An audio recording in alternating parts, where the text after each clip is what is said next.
buat pangdating Projo Satraning Nagari panjenenganipun Bapak Kepala Desa saha Bapak Ibu perangkat ingkang dahat kehormatan wonten ing pangsanipun para kepala desa yang berkenan hadir ingkang kawula hormati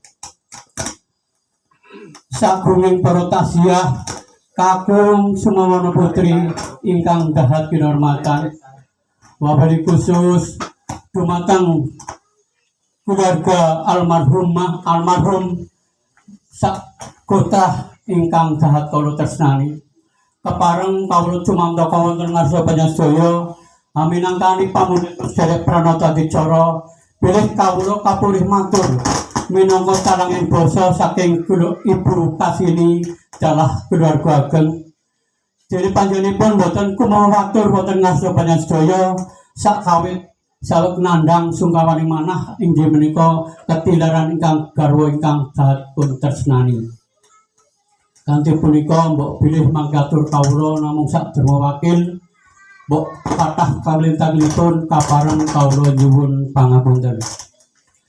Angka habis pindah kawula sak keluarga ngaturaken sugeng rawuh ngaturaken gunging panuwun ingkang tanpa pepindhan dumateng sagungipun rawuh sedaya ingkang sampun karaya mucal tempo sak perlu asung bela sungkawa dumateng keluarga kawula.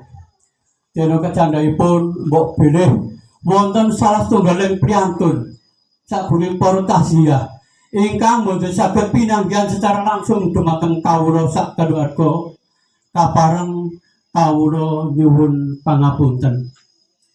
Dene kecandhaipun minggahi tata rakiting palenggahan napa-napa kemawon esuk kirang meranani dumateng pengalih panjenengan kanthi punika kapareng kawula nyuwun pangapunten.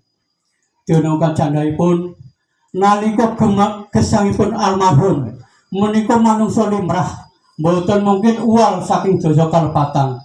Kanthi punika mulai kala wingi jam kalih kapara pinten menit panjenenganipun sampun boten saged nyuwun pangapunten dumateng panjenengan secara langsung. Kanthi punika kapareng kawula minangka tanahing basa mbok bilih wonten dosa kalepatanipun sengaja lan boten sengaja lumantar kawula kapareng kawula nyuwun pangapunten dumateng sagungipun para rawuh. Kersa nggih Bapak Ibu nggih. Matur nuwun. Kanthi panujan menika mugia sageda nambah padang sawanipun almarhum dumateng ngarsa dalem Allah Subhanahu wa taala. Ing mbok bilih wonten salah setunggaling para taksiyah ingkang gadhah dosa kalepatan kaliyan almarhum lumantar kawula caosi pangapunten.